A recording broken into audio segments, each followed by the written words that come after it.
লাগাতি পাওয়ার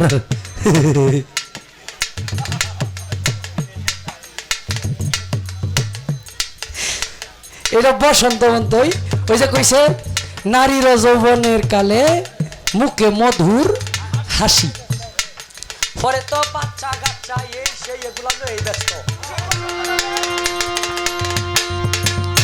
আস্তে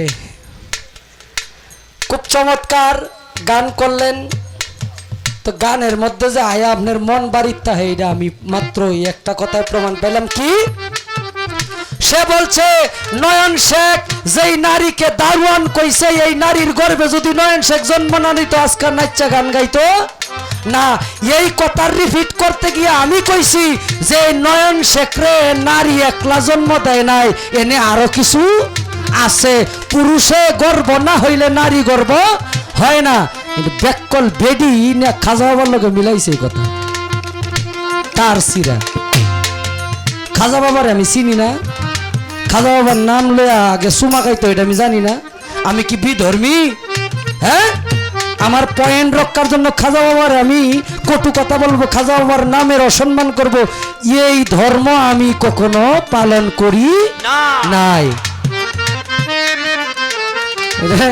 কয় যে ক্ষত কই আর অপারেশন কই যদি আপনি ওষুধের ডাক্তারের কাছে অপারেশনের রুগী রয়ে যান এটা মাই ফেলবো এমবিবিএস ডাক্তার লাগবে হ্যাঁ এটা আলাপ কয় হ্যাঁ চিন্তা করছেন এগুলা কোনো কথা না কথা যেগুলা সেগুলা বলবেন আর যেগুলা পারেন না এগুলা বলার কোনো দরকার নাই কয় আপনি হার পাইলেন কই বুখারী শরীফ খুলেন আপনি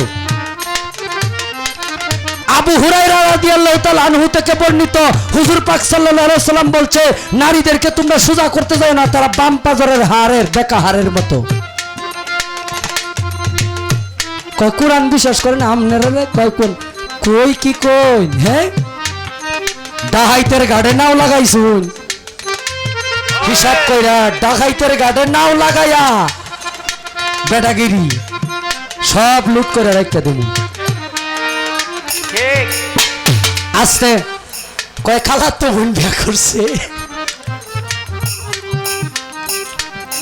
তার বাড়িতে গেছি পরে তার বউ কইছে আমার লগে তো আগে এই সেই ইটিস পিটিস কিতা হ্যাঁ ইটিস পিটিস কিতা এটা আমি বুঝছি না যার মনে যা ভাল দৌড়ে তা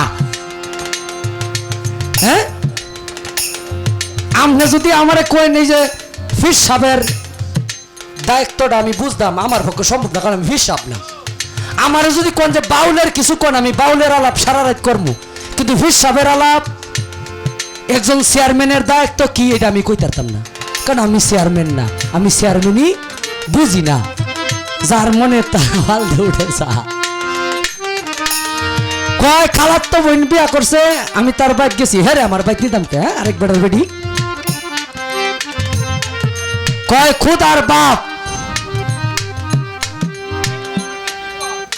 কয় অহন উঠটা দেখি কি কয়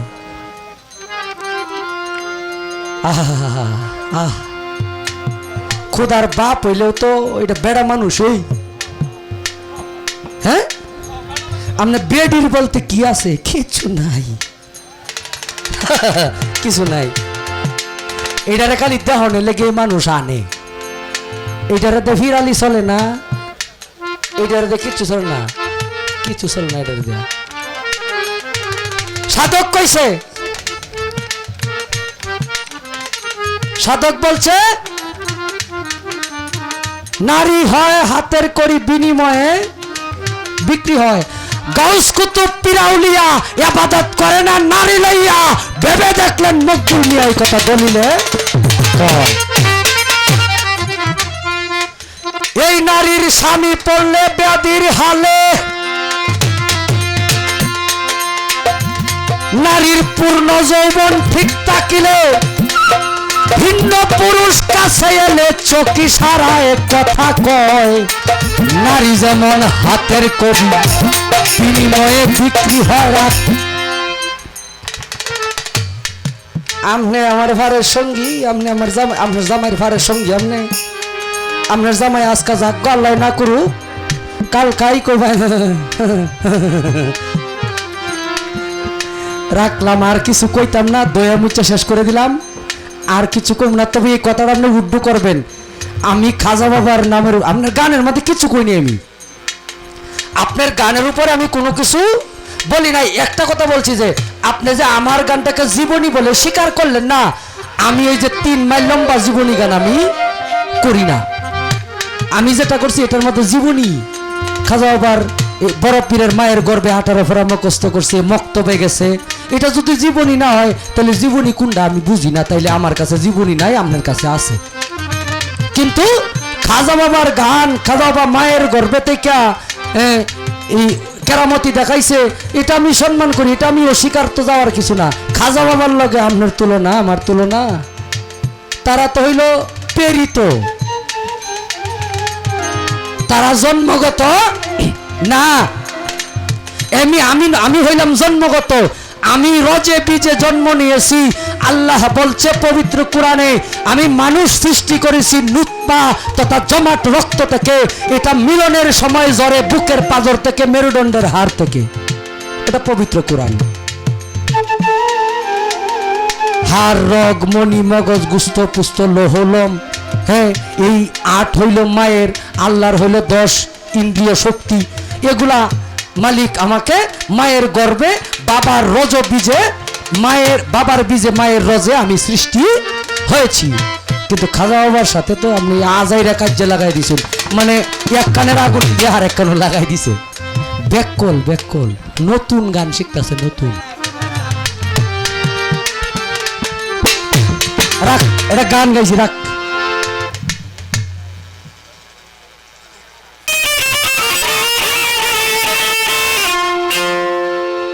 জাকি দিলেই পরে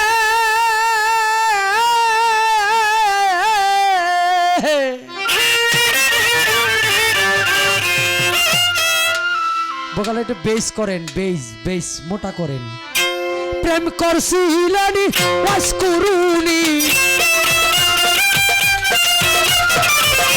প্রেম করছিলেন ওয়াস করুনি, না দেখা নবী হিজিরে। প্রেম কি কব গাছে ধরে রে,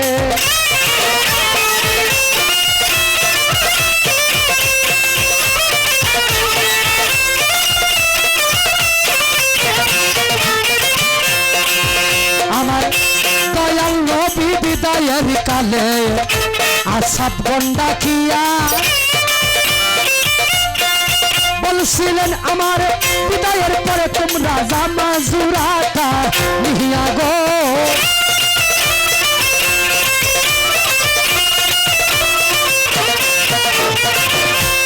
নবী বলে ওয়াশকুরুনি নামে গো পাগলা,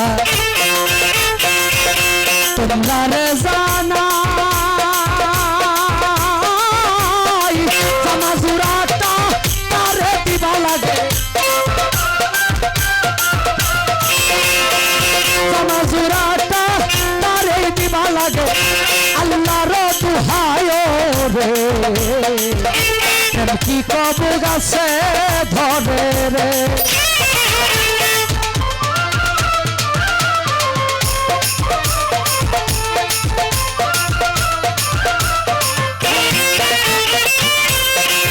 কয়েকদিন পর নবীজি যখন আমার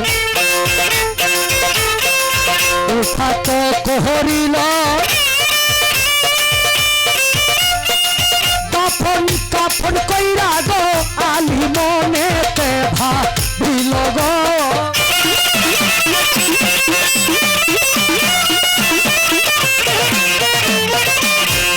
আলি বলে কোন দেশেতে থাকে এই পাগলা, গুণের সীমানা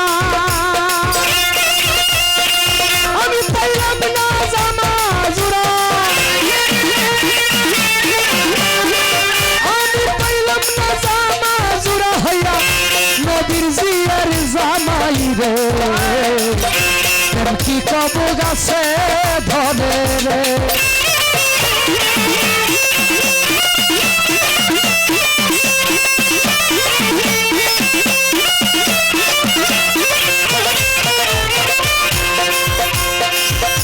আপন কাপন কইরা গয়ালি রওনা দিল করে যারে পায়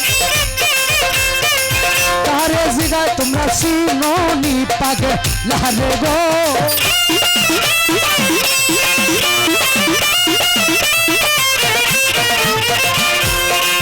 কিছু দূরে গিয়া গয়ালি কিছু উটের রাখাল পাইল রাখাল গণের কাছে আলি জিজ্ঞাসা করিল রে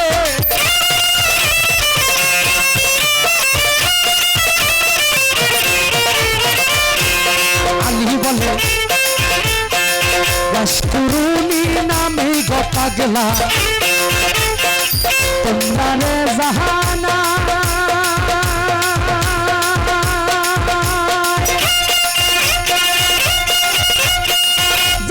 পাগলার খবর বলো পাগলার খবর বলো লাগে আল্লাহর দুহায় রে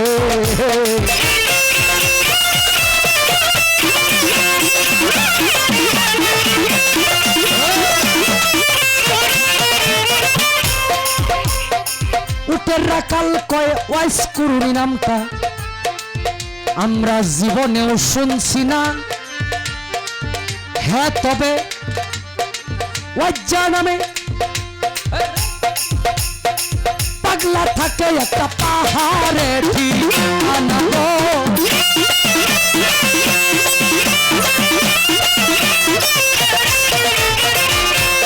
রাখালে কয় যেই দিন হইতে পাগলা আইল আমরা রে সর্বনাশ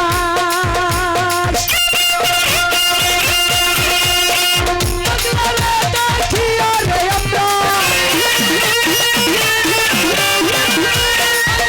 দেখিয়া আমরা উঠে গায় না গাছরে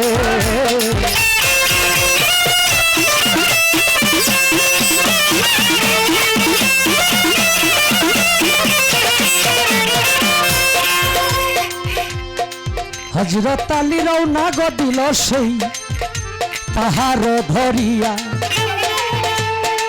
গিয়া দেখে পাগলা বেটায় আছে সজি তাই কহিয়া রে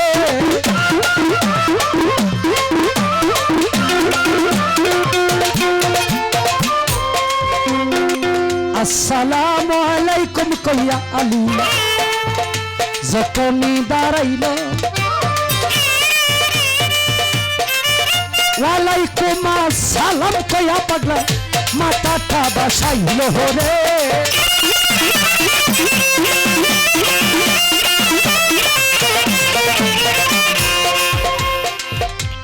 পাগলাই বলে কোন দেশেতে বাড়ি গো তোমার কোন দেশেতে ঘর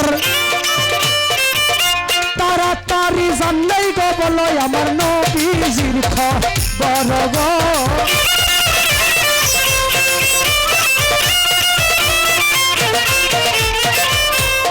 আলী বলে মদিনাতে বাড়ি গো আমার মদিনাতেই ঘর আমার শ্বশুর যিনি হয় দিনের পয়গাম বলো গো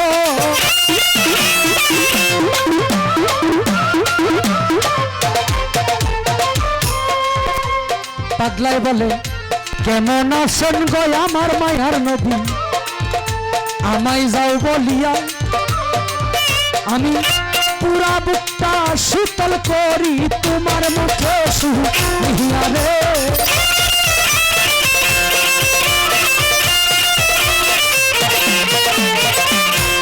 আলী বলে শ্বশুর আমার পৃথিবী হইতে গেছে বিদায়ী হইয়া এই নিন আপনার জামা জুড়াই আমি আপনারে যাই দিয়া রে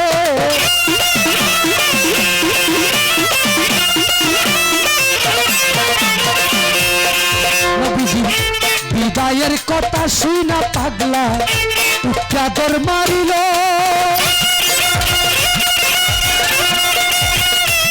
বিরাটে এক জঙ্গলার মাঝে পাগলা সচ্চাই পড়ে গেল রে।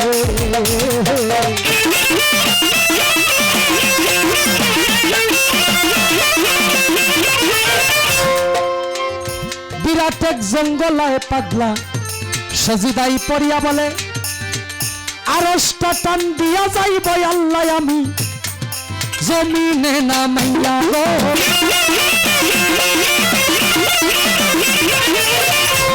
আল্লাহ বলে মাথা বাসাও ওরে আমার পাগলা, বলি বিনয় করে নবীর বদল যা চাও তুমি যাব তোমায় দিয়ে রে।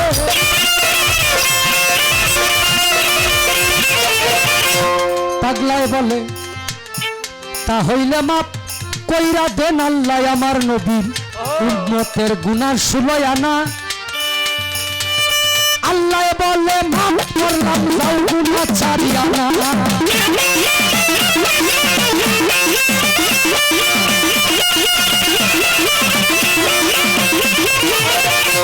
পাগলায় বলে ও গো আল্লাহ আমি কিছুতেই হবে না,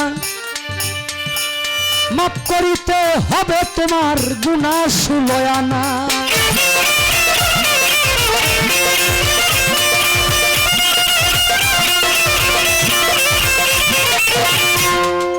আল্লাহ বলে মাপ কইরা দিলাম রে পাগলা গুনাহ 8 আনা।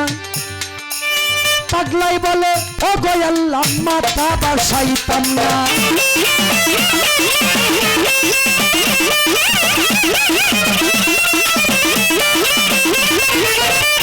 আল্লাহ বলে মাপ কইরা দিলাম রে পাগলা গুনাহ 12 আনা। এমন সময় হযরত আলী পাগলা কাছেই হই রুয়ানা রে।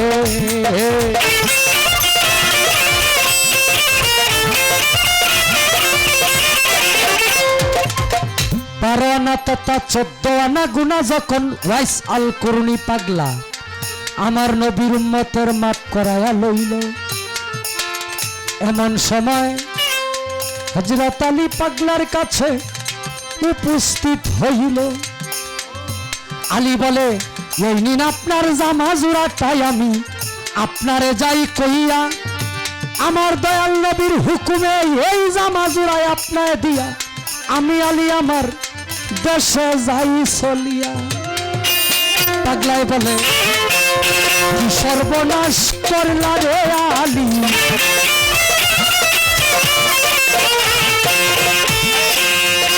সময় ডাক দিয়া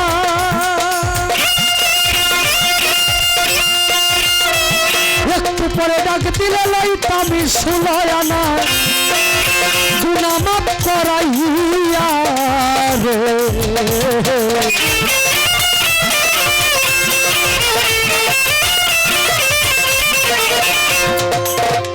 পাগলাই বলে স্বপ্নে শুনছি আমার দয়াল নবী মায়ার নবীর সেই উহুদ যুদ্ধের ময়দানে 2টি দন্ত মুবারক গেল শহীদ হইয়া।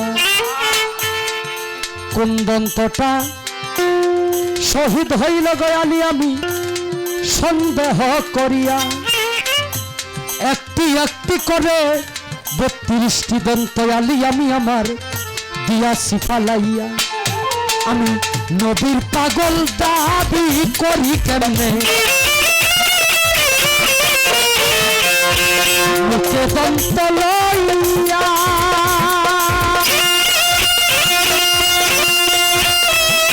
আমার মুখের দন্ত আলী দিয়াছি ফালাইয়া রে।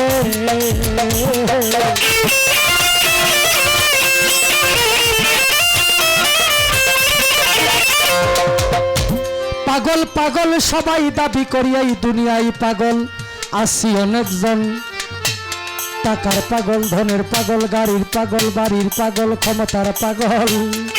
আসল প্রেমে এই জগতে মজেছি কয়জন গো।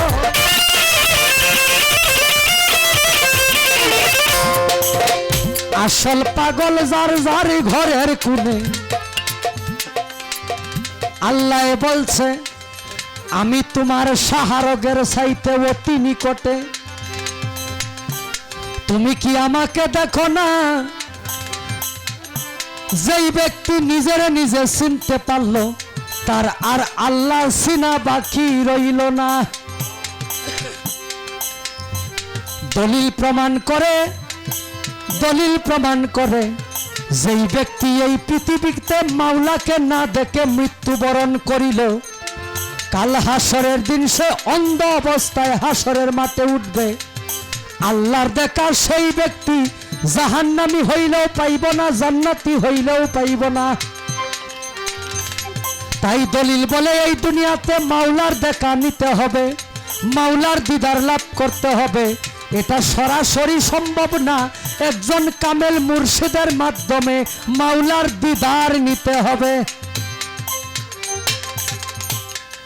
যেই ব্যক্তি গাজী কালো রহমতুল্লাহ আলাইহিকে ধ্যানে রেখে স্রষ্টার রূপ দর্শন করিল, যেই ব্যক্তি গাজী কালোর রূপ ধ্যানে রেখে আমার মাওলার রূপকে আহরণ করলো, সেই ব্যক্তির কাছে গাজী কালোই স্রষ্টার রূপে ধরা দিল। কাবা অর্থ সুন্দর বস্তু, কেবলা অর্থ সামনে ধর, সামনে না রাখিয়া স্রষ্টার ছবি, এই নামাজ পড়িলে হবে শয়তানের বন্দিগি।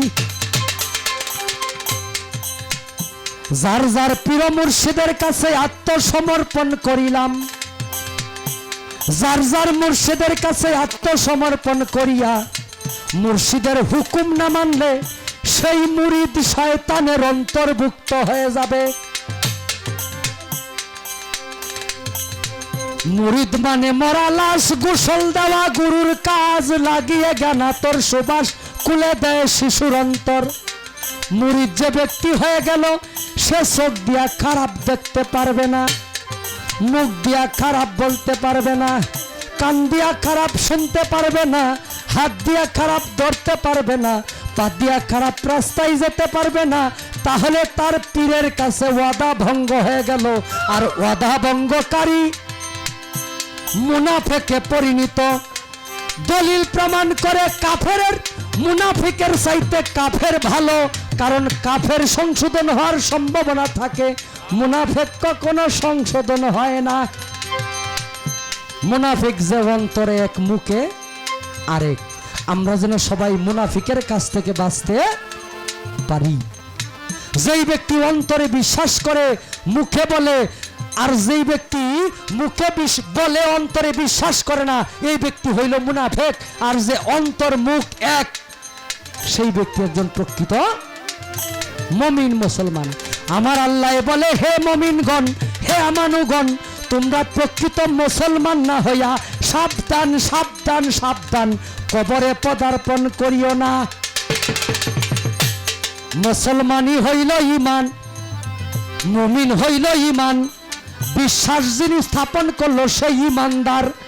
আল্লাহর প্রতি বিশ্বাস, আল্লাহর রসুলগণের প্রতি বিশ্বাস, আল্লাহর ফেরেশতাগণের প্রতি বিশ্বাস, আল্লাহর নবীর প্রতি বিশ্বাস, কাল কিয়ামতের প্রতি বিশ্বাস, কাল হাসরের প্রতি বিশ্বাস। আমি পৃথিবীতে আল্লাহ আমাকে সৃষ্টি করেছে, আবার পুনরায় আল্লাহর কাছে চলে যেতে হবে বিশ্বাস। আমার জন্ম হয়েছে, মৃত্যু হবে বিশ্বাস। এরই নাম ইমানদার। কিন্তু মুসলমান কারে কয়? মুসলমান কারে কয়? ইসলাম শব্দের অর্থ হইল শান্তির ধর্ম। মুসলমান কারে কয়? মুসলমান শব্দের অর্থ হইল আত্মসমর্পণকারী। যেই ব্যক্তি একজন কামেল মুর্শিদের কাছে যায় আত্মসমর্পণ করলো, কলেমা পইরা সেই মুসলমানে পরিণত হইল। মাওলানা জালালউদ্দিন রুমি বলছে, যার পীর নাই, যার পীর নাই, তার পীর হইল শয়তান, তাকে শয়তানে পরিচালিত করে। এটা আমার কথা না, তাই বলবো, যারা নিজেকে মুসলমান দাবি করি, আল্লাহর দেখা পাইবার আশা করি, নবীর দেখা পাইবার আশা করি, নবী শাফায়াত করবে এ আশা করি, প্রত্যেকটা মানুষ পীরের হাতে যায় আত্মসমর্পণ করেন। এখনো সময় আছে। আসল পাগল যার যার ঘরের কোণে, আরে চিনিলামি না